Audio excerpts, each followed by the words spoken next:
견고한 여리고성을 이스라엘에게 주셨던 하나님, 여리고성을 정복한 후에 이스라엘은 잠깐 방심한 것일까요?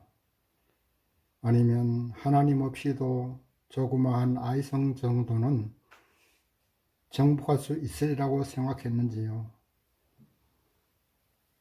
여호수아와 이스라엘은 인간적인 생각으로 하나님의 작전 지시도 받지 않고 3,000명만 데리고 가서 아이성을 정복하려 하다가 그만 참패하고 말았던 것을 우리는 지난주에 공부했습니다. 아이성을 패배한 여호수아 7장을 공부하면서 우리가 성공의 비결로 꼭 마음에 명심해야 될 것은 매일매일 반성하는 습관을 가져야 된다고 말씀하셨습니다. 두 번째는 하나님께 기도하지 않고는 무엇이든지 하면 참패한다는 사실을 깨달았습니다. 세 번째는 개인적인 욕심을 앞세우게 되면 결국은 사망이라는 사실을 깨달았습니다. 아가는 외투 한 벌과 금덩이 은덩이 때문에 그것을 가지려는 욕심 때문에 이스라엘도 패배하고 자신도 사망하고 말았던 것입니다. 죄의 삭은 사망이라고 말씀하셨듯이 우리 하나님께서 여호수아 7장을 통해서 우리는 분명히 하나님과 하나 되는 그 연합을 깨뜨려서는 결국 실패한다는 사실을 깨달았습니다. 이제 오늘 본문 여호수아 8장을 또다시 기대하는 마음과 설레는 마음으로 하나님께서 우리에게 알려주시는 성공의 비결을 공부해 보고자 합니다.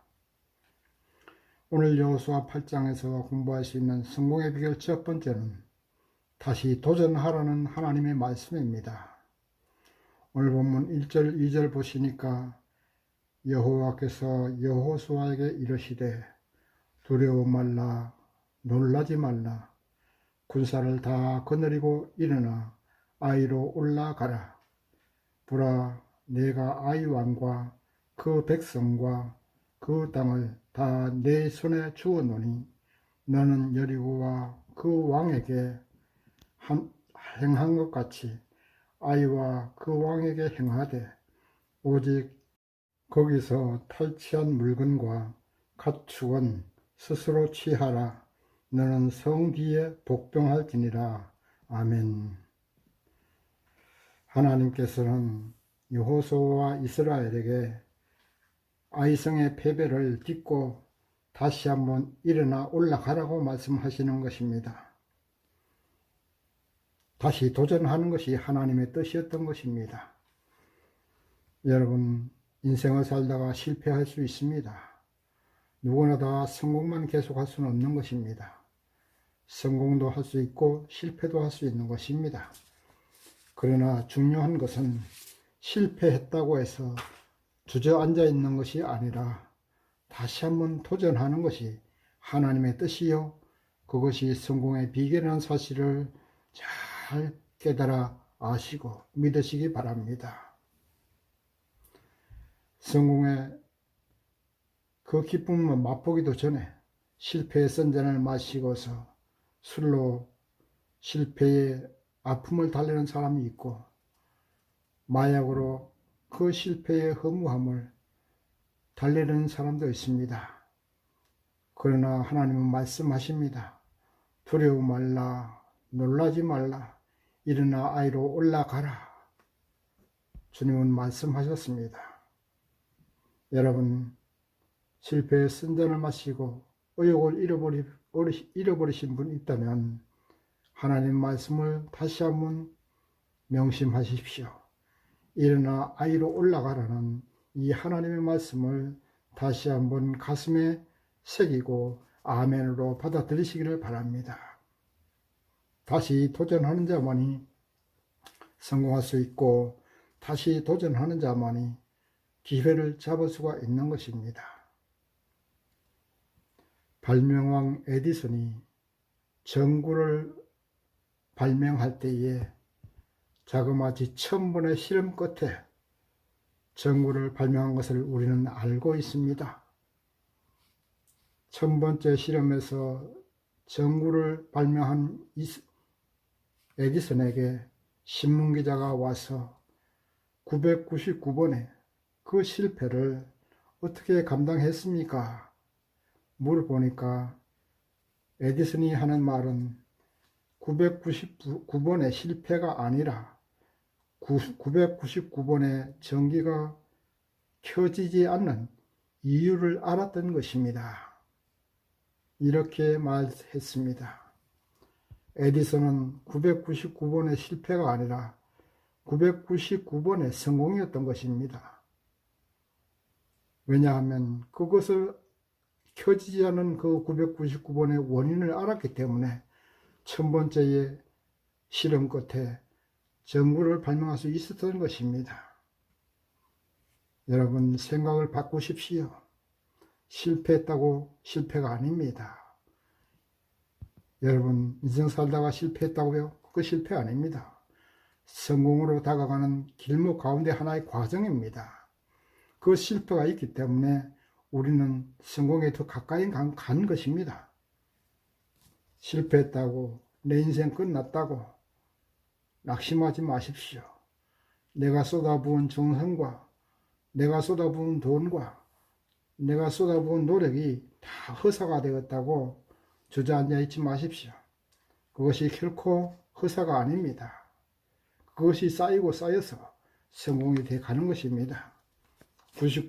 999번의 실패의 끝에 전구를 발명한 에디슨처럼 우리는 실패 끝에 우리 앞에 성큼 다가와 있는 그 성공을 바라보십시오.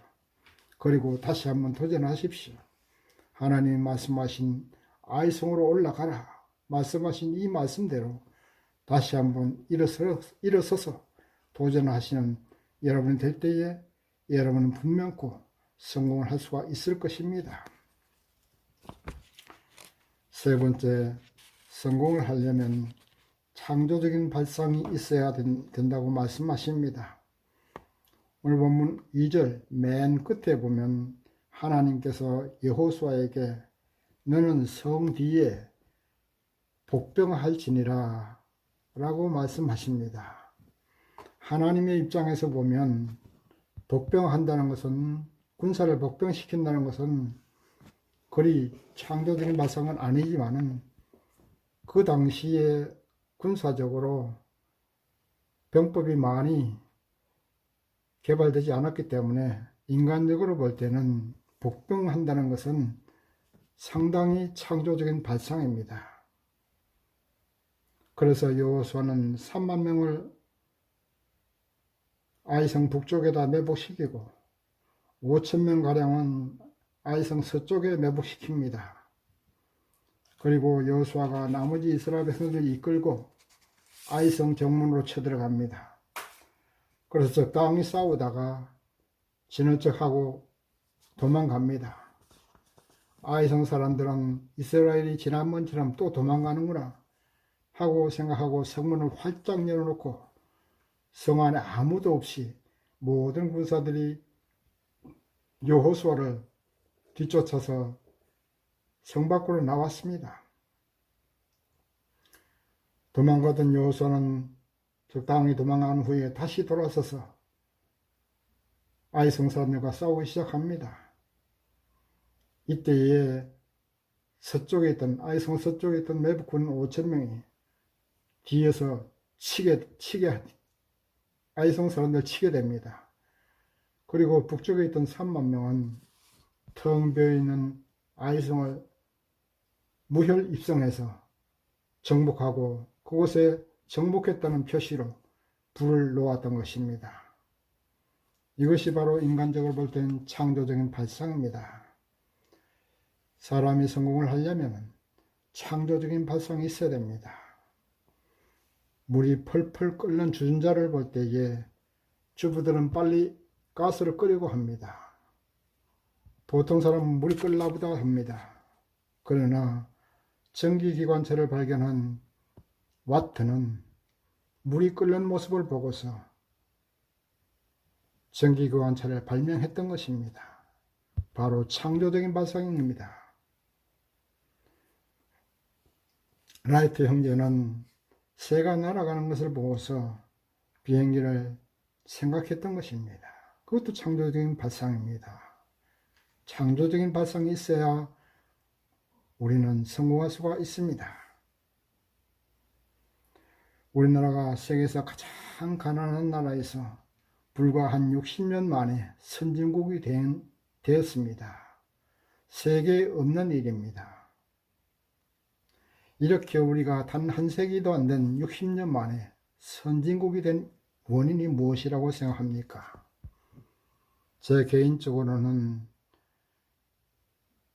우리나라 근대화의 4마리 용, 박정희 대통령과 삼성의 이병철 회장과 포철의 박태준 씨와 현대 정주영 회장 씨, 이렇게 4분이 있었기 때문에 우리나라가 불과 60년 만에 선진국이 될 수 있었다고 저는 생각합니다.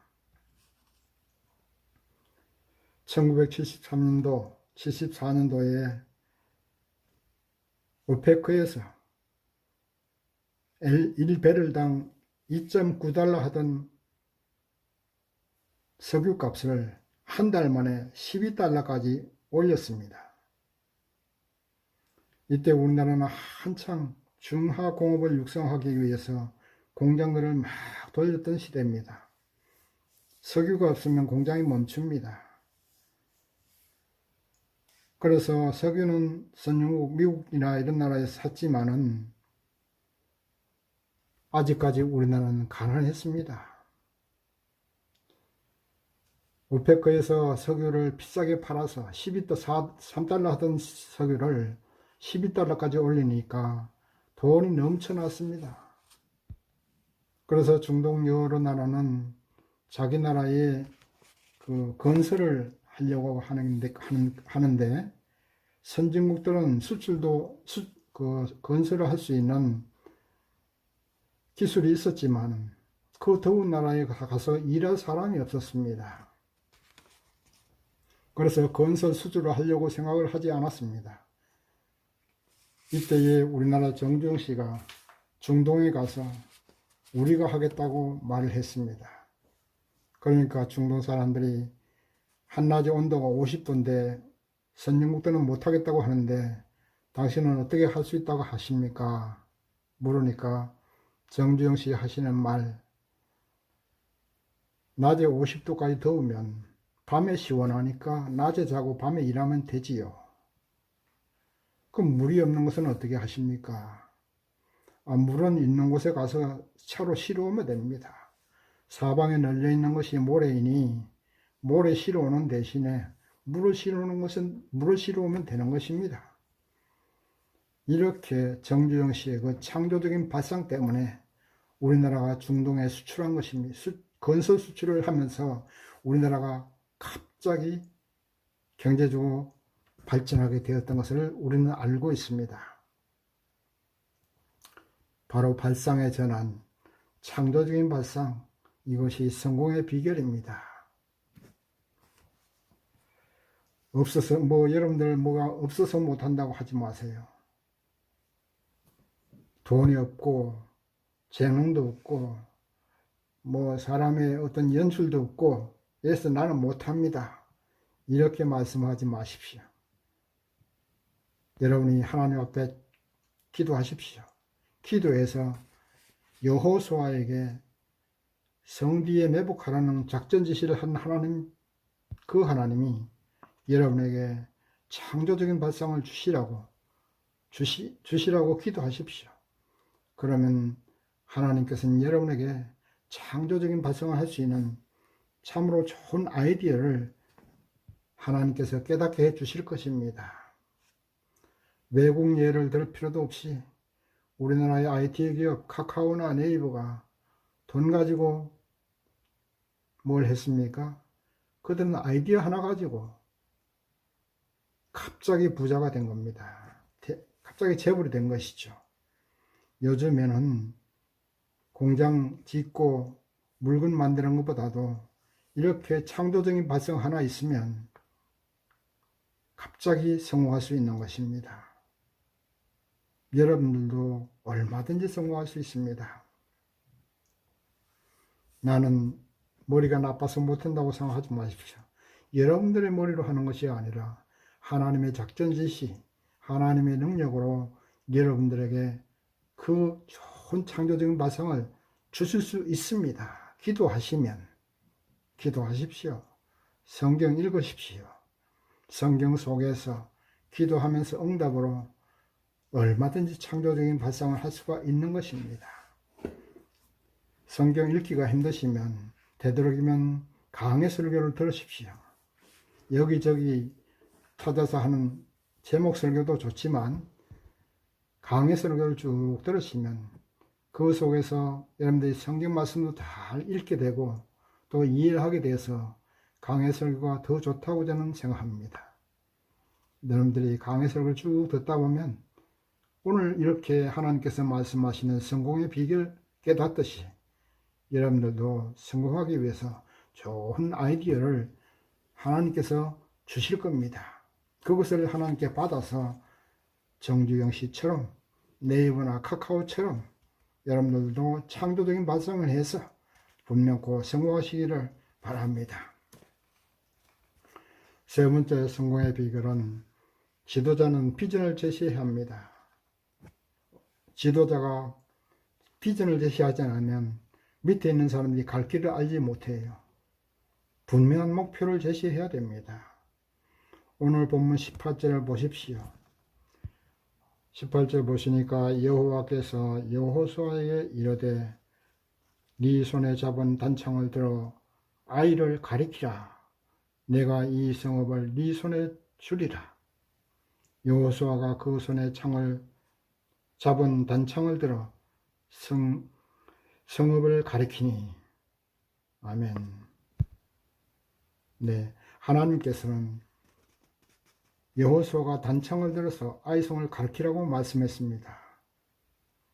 이렇게 아이성을 가리키자 아이성 북쪽에 있던 매복 군인들이 텅텅 비어있는 아이성을 들어가서 정복하고 서쪽에 있던 매복 군인들은 아이성 사람들의 뒤에서 치고 또 앞에서는 여호수아가 치고 이렇게 해서 아이성 사람들은 완전히 멸망하고 말았던 것입니다. 여러분, 성공하시려면 분명코 비전이 있어야 됩니다. 목표가 분명해야 됩니다. 지도자는 비전을 제시해야 되고 개인적으로는 목표가 분명해야 됩니다. 이 목표가 흐릿하면은 목표가 왔다 갔다 하면은 결코 성공하지 못합니다.